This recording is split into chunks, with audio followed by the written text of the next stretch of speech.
Welcome back to Railroads Online, and this is episode 4 of the playthrough series. And we have done a lot of loading, and we've done a couple of loads, done all the grinding off camera, and we now have almost enough money to buy our first real locomotive. Get rid of that. So we need to run this load of beams that are ready here over to the freight depot and sell them. I'll throw a little bit of wood in here. Brakes off. So why has it stopped rolling? Perhaps the brakes are on at the back.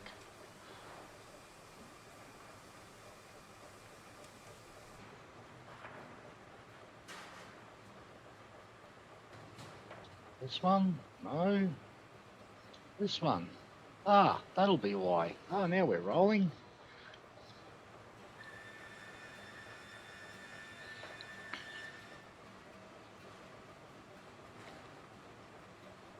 So yes, we'll have enough money to buy our first locomotive, and I will do the naming of them in game this time instead of relying on the third-party tool. We need to flip this switch down here, otherwise we will have an accident, and we want a complete accident-free work zone. We want to break any locomotives. This is not the ES&D.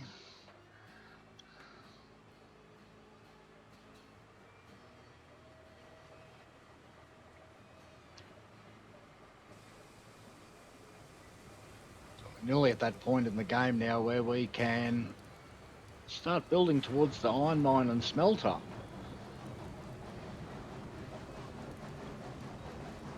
Which they are some nice interesting routes to build.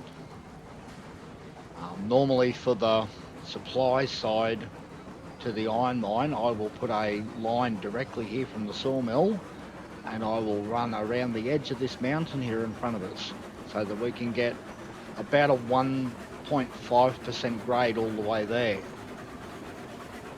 But it is a very tricky line to build because it's right on top of the cliff faces, and the amount of times that you fall down the cliffs is crazy. And I'm actually going to do it different than I've done it before. I'm actually going to turn off from here and come to the right side and go around the mountain instead of go to the left side and go along that side and then change over with a bridge across the track to the smelter.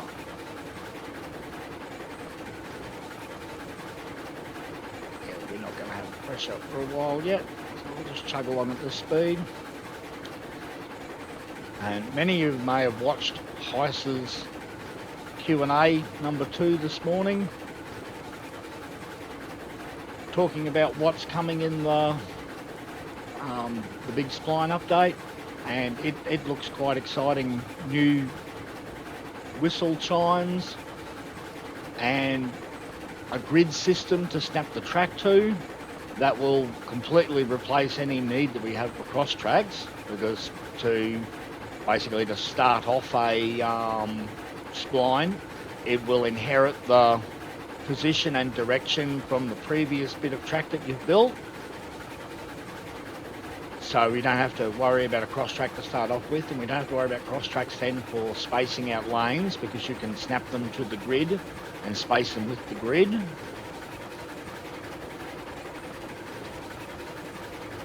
And then the same with switches. We won't need to worry about, there's our steam. We won't need to worry about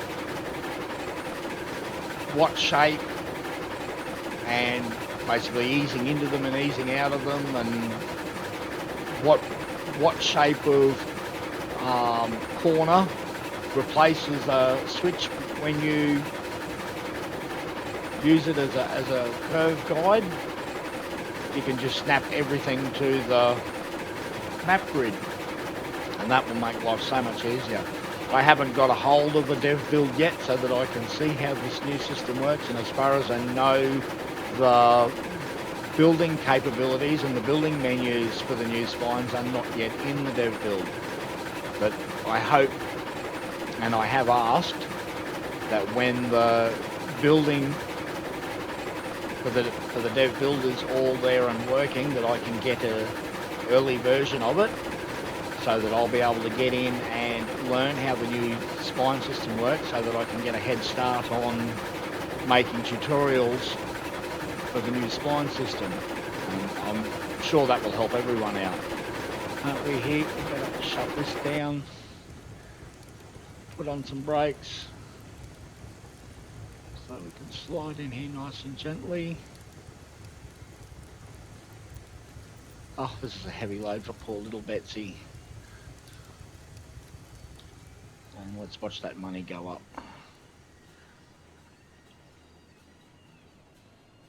Don't want to go too far, because guaranteed that switch at the other end is not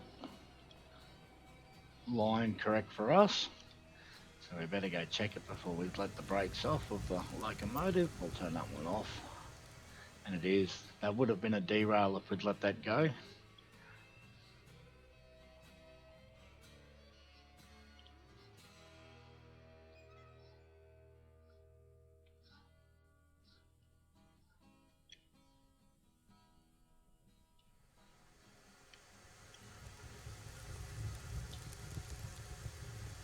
Okay, roll on, Betsy. Give her a little bit of a push to start off with. Okay, then don't go. Leave a little bit of regulator on.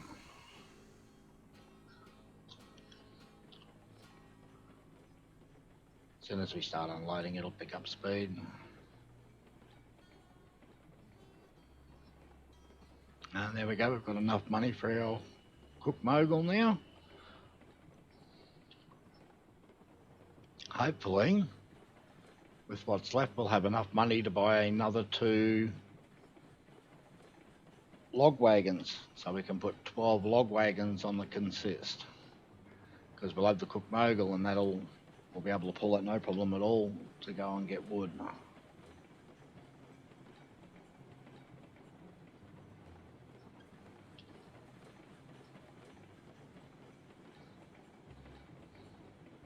Well, that's one. Will we have enough left from the others to get it?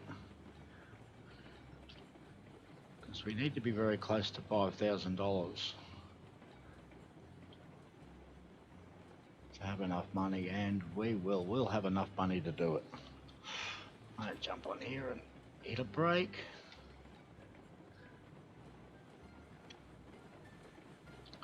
And now we need to back Betsy up, because we will leave Betsy and this consist along in front of the sell point.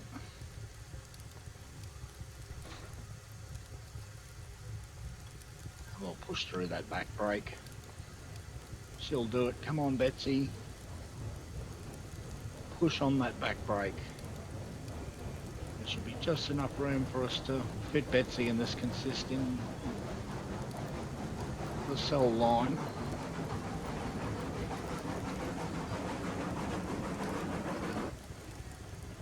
Back it off, let it roll.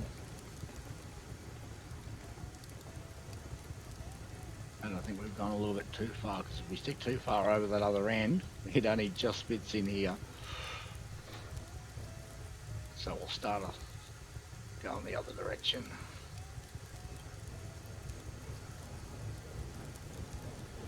There we go. And we can leave Betsy here. Now we need to switch this over the other way, so that when we're putting our new rolling stock here on the ramp, they'll all automatically roll down to the end where we want them at. And I did give this a test. I put the state cars on there and let them roll down to see whether or not they'd roll all the way to the end. So we're going to the buy menu, and we want to go straight for a Betsy, a Cook Mogul. There we go.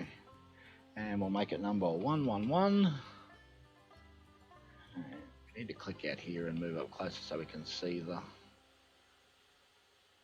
numbers and letters as we put them in. And we want K10 railroad. And the spacing between the middle there is not enough, so we'll put a couple of spaces in there until it looks just right under the windows. That's about good. And we're going to call it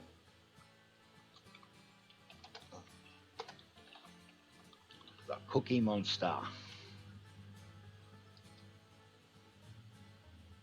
And I think that spacing fits on there quite well. And I want to have stack number. Oh, went up too far. I reckon stack 3. Go for the big fat one. That one looks the coolest. And our total price is $43.80. And we'll buy it. We now have a cook Mogul. And the first thing we're going to do with our cook is open up the fire door, grab 5 pieces of firewood, and throw it in there and get the fire going.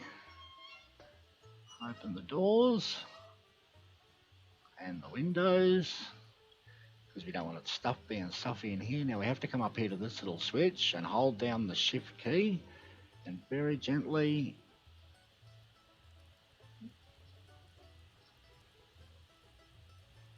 put it at about 33%, that'll do. Because as it builds up pressure, then that'll give us some brake pressure, because that little lever turns on this compressor here on the outside, which supplies the air for the brakes. And this little tank here on the back's the reservoir for the air pressure. And I wouldn't have known that if it wasn't for Heiss's videos telling us how the steam engines work.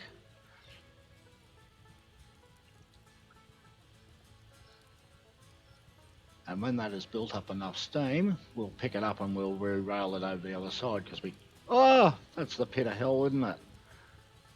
That's something I wish they'd fix, is putting a hitbox here around the boiler so you didn't fall down into the pits of hell.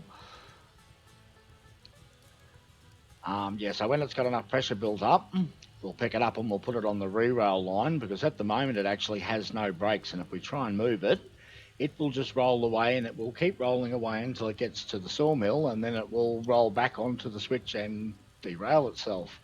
And we want to know derail day. Okay, how much money have we got left? We need to have $600 left. And we've got 690. So we want to go back into the buy menu. And we want to buy just a regular flat car. And we want to give it the number 111. And K10 Railroad. And order it. And where did it appear? Oh, up in front of the Mogul. And we want to buy a second one. And we'll give it the number 112. 1 being it's a tier 1 and it's rail car number 12. And then the K10 R.R. and order it. No, we won't move those until the cook's ready to move.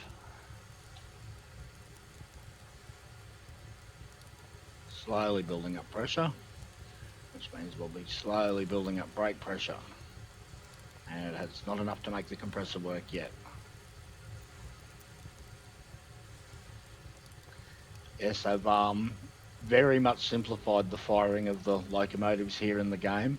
This would take hours for the first time to start up a locomotive if it was real. Actually, we might put this brake all the way up to 100 to start off with until we get up to pressure. See our needle rising? There we go. Now our needle's starting to rise. Cycle the brake through.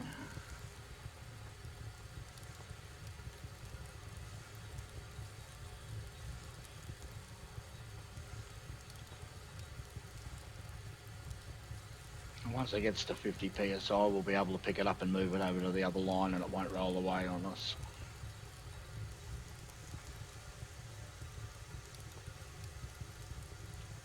Oh, should be safe to grab it now.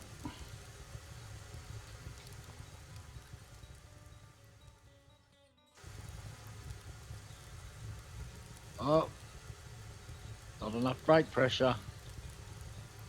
It's starting to roll. There we go. Just enough. And now we'll pick up the tender, and we want to turn the brake off on the tender first before we pick it up. That way it will roll up, straight up to the back of the locomotive.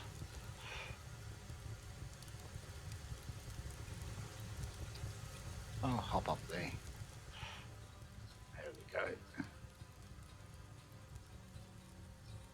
And it decided it was going to try and roll uphill. So this one was suggested in the pick it up and re-roll it again. Now this time it'll roll. There we go.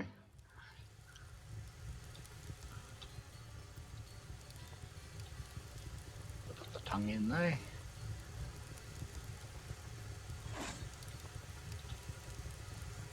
And we'll roll it on down to the other end. And now that we've got our brake pressure up, we'll turn this here down. 35 is good enough.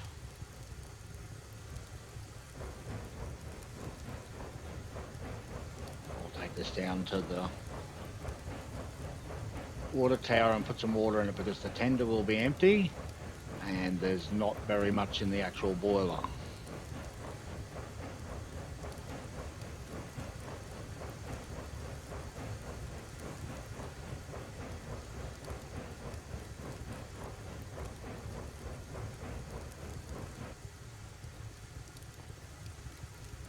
Roll about there as a guess. That's not too bad. Did that brake turn on again? No. Seems to not have much power.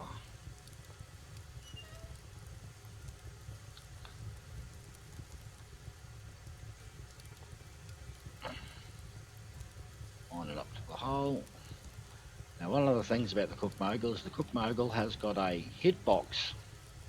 You can stand up on top of the, not the wood, but when you get to the actual tank you can stand up on top of it. So you can't actually glitch your way into the side of it very easily. So the way around that is if you stand here beside the locomotive, look away from it, press B to get to the camera mode, you can get the camera to glitch into the tank, and there we go, we can see that the water plane's going up now every time a drip drops in. And we can leave the locomotive there, filling up with the water, because that will take 7 minutes to fill that. Actually, it nearly takes 8 minutes. It takes 7 minutes 55 to fill the tender on the Cook Mogul. And the same with the Class 70. And we'll re-roll that one up onto here. Let the brake off and away it rolls. And the last one.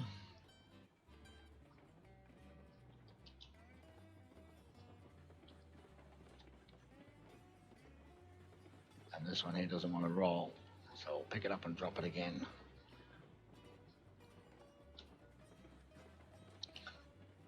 And this is something probably everybody's done. See, I'm underneath the rail car, and then I drop it on myself, and now I can't move. And well, it's decided to roll. Now, because it's rolled, it will let me out. But if it doesn't roll, let's put the brakes on and we'll do it again so that I can show you. Pick it up and we'll drop it on top of ourselves. There we go, now we're in it. And drop it on ourselves and now we're stuck. What you can do is you can choose the re-rail again and select the flat car and now crouch, and because you can crouch to get underneath the hitbox for the rail car, you can get to the hitbox for the track and you can pick it up and try again.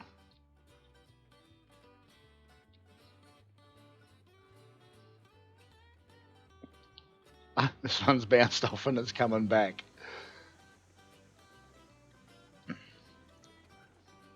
Who's going to have the most force here? This is like a game of billiards, this is.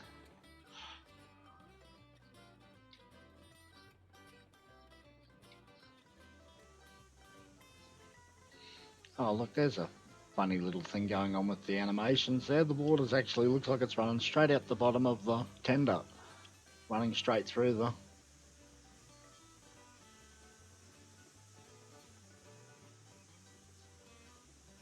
the tank and out the bottom. I'd never noticed that one before.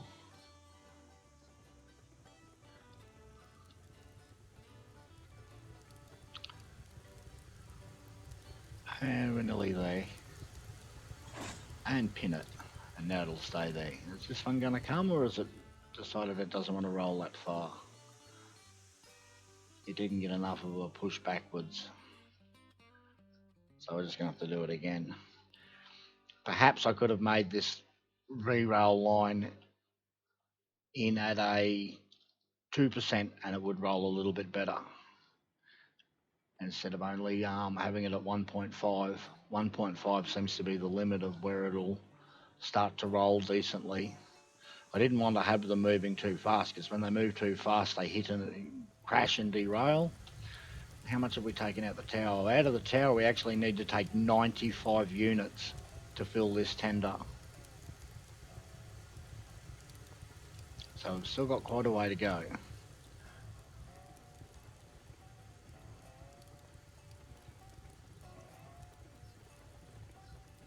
And pin it. There we go, we're ready to go down and get some log, pick up the rest of the logs. Because we've we have almost used up all of the beams at the sawmill, and the log pond is now empty. How is the water in the...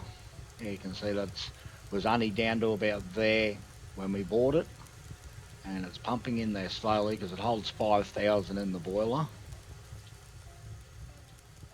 But it'll keep pumping from the tank into the boiler after we start driving off. We only need to make sure that the tender's full. And we need another 37 units. So yes, anyway, what Heist was talking about on the dev blog this morning, it is quite exciting what is coming to the game, and it will make the track building so much easier than what it currently is now. It is so easy at the moment to make wobbly and janky track without even trying, and as a first time user you nearly have to go and watch some tutorials to have an idea of how the current track system works. And well, even when I started, for the first hour I screamed at my computer because I could not get the track to do what I wanted it to do. And then I went and watched the tutorials that the devs had put in the Discord's tutorial channel, and then I understood what was going on with placing the track, and that it wasn't actually making track. You're plotting points on a graph and then drawing a curve through those points. And to get a smooth curve through points like that, you have to have your points evenly spaced apart for it to be able to make a smooth curve. And after that I was pretty good at laying track, and then after nearly 1,000 or so hours of laying track I've gotten quite good at it. But the new system should be much more intuitive and better for new players to be able to lay even half decent track straight out of the, as soon as they get the game, instead of having track that just does not go where they think it's going to go. And then also with the tracks being combined to the groundwork, and you can actually set the track at a grade instead of having to put the groundwork down first and set a grade. You'll be able to do long lengths of 500 metres, and well, this map is only 4,000 metres across, so that's 8 lengths of track reaches from one side of the map to the other side. That's a huge big piece of track, and you can put a nice constant grade in from one point to another point in a single segment of track. Okay, is that showing the animation that it's full? Let's go to our menu and have a look in here, and there's a drip coming in and it's not rising. That means we're full and we're ready to go.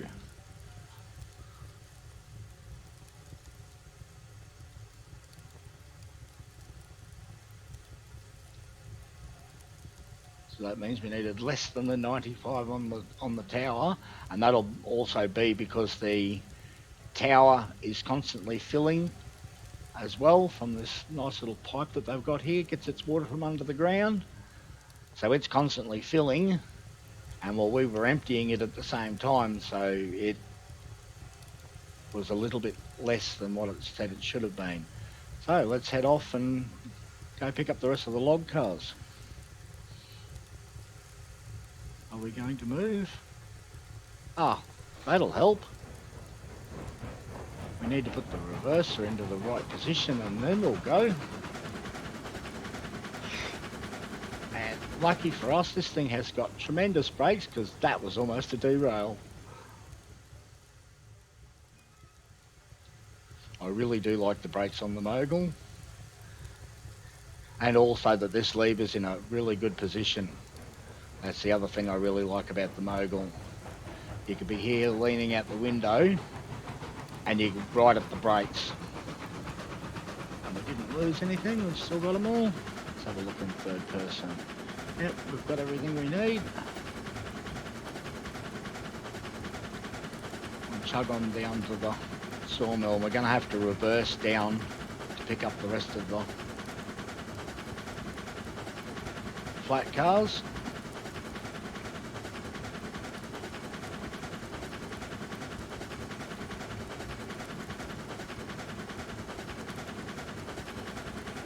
Yes, and the other thing about the new splines when they come out is these bigger locomotives will go their scale speed instead of being limited like we are at the moment to about 16 miles an hour.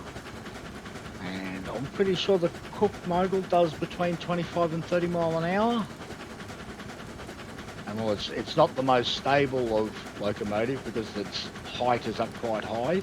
And Farmer has done a bit of testing about which locomotives tip over the easiest. And the Heisel is the easiest one to tip over, and well, the Cook Mogul is the second easiest to tip over on a tight corner. And the most stable is actually Betsy, surprisingly enough. Even though she seems to dance around all over the track when you're driving along, she's actually the most stable around a corner.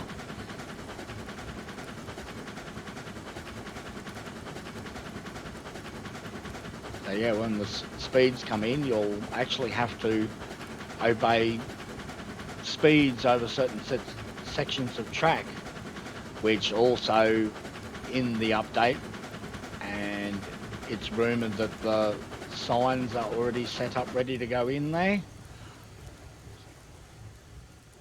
We need to turn right at this one. So yes, I'm very sure it's the metal signs are all ready to implement into the next update of the game. And they've already been sent to the devs from the modelers. And yes, having signs will be a very good thing because yeah, we can mark where the grades are and what the grades are, and we'll be able to put, there's like little stake markers, and where I've been putting the extra bits of groundwork sticking out the side, we'll be able to replace those little bits of groundwork with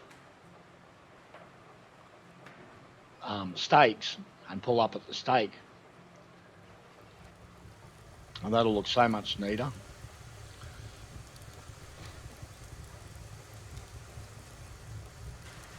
And something else that I've asked them to put into the game, and well, I might end up having a go at modelling some of them myself, is just like stationary objects that you can put around on the map, like say an old wagon or a barrel or a rocking chair, you know, period correct things that you'd expect to see. Are we line correct here? Yes, we line correct. Let it roll.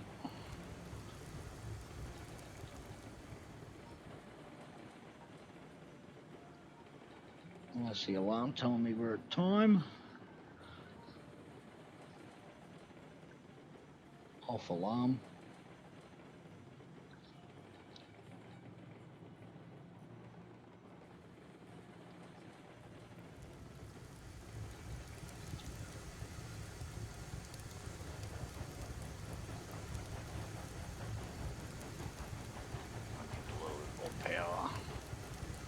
bit harder to see with these bigger locomotives.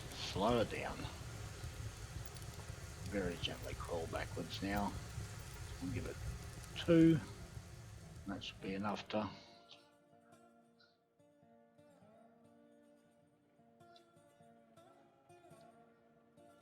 so we don't slam into them.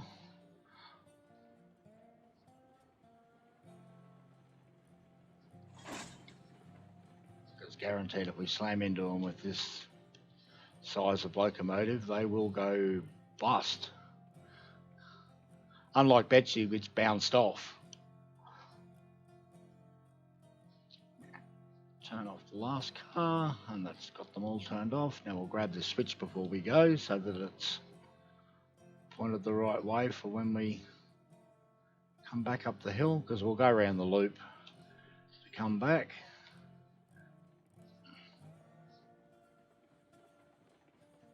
And hopefully we'll make it back to the locomotive before it reaches the end of that passing lane.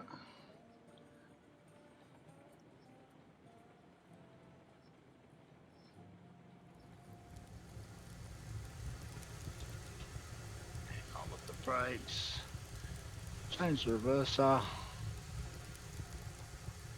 And let's go forward. Everyone's following behind. We don't want to go too fast.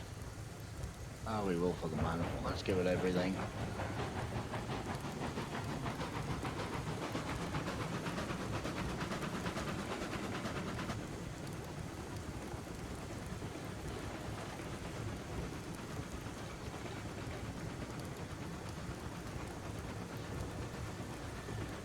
Now we can run around the loop here at the sawmill and go head first up to the logging camp. And I wonder how quick we can go around this corner here on the end without losing everything. It's only 25 degrees, so we should be able to go pretty quick around here.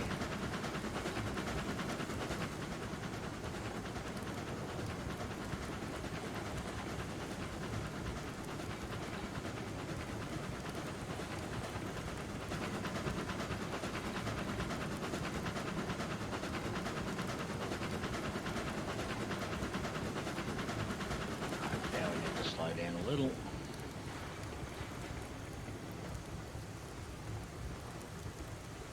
And that should be enough. And jump out, and we need to flip the switch.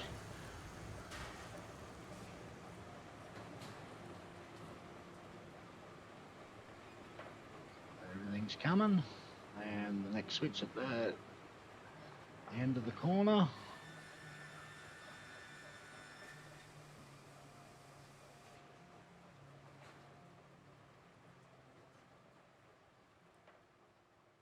And the switch down here.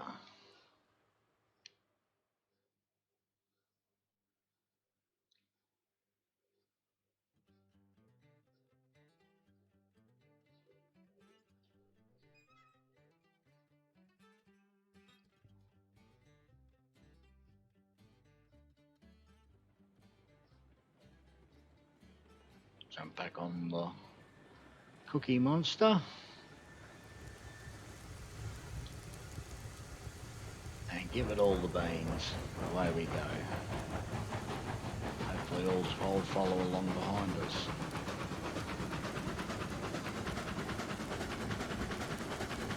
And really, we could use 16 log cars, and that's almost a full pond every trip. But I'll keep everything to around 12 cars at the moment until the new update comes out. Otherwise you start running into physics bottleneck problems with the processor. I'm not experiencing anything at the moment, like I'm still getting a constant 60 frames a second. But yes, once you start to get too much rolling stock, the frame per second starts to drop because the CPU starts to get loaded down trying to keep up with the amount of wheels that are moving over the track. And even rail cars that you're not using and they're just sitting somewhere, they have a drain on the processing power because they're still doing calculations on them.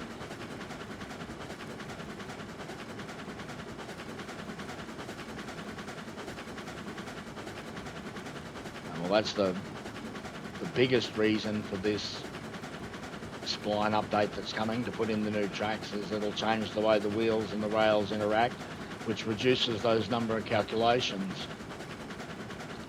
so that people can have bigger trains, as well as it will reduce the amount of data that needs to be sent out to clients from the host, and therefore the hosts or the clients won't experience the popcorning that they do now when the trains are moving, with the rail cars bouncing up and down and doing backflips and barrel rolls and all those fun things that they've been doing.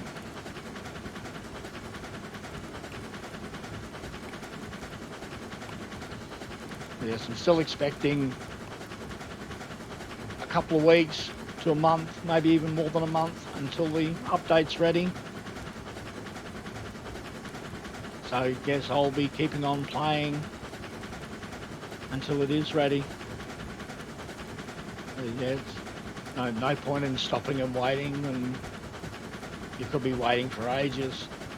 There's still a lot of play to be had. And Kuimi said that he was working on some kind of a converter method to convert these current splines over to the new splines, and how it implement that I don't know, but yeah, we're very hopeful that he'll be able to work something out. So, you know, even the map that you've got now, you'll be able to convert it over, hopefully, fingers crossed.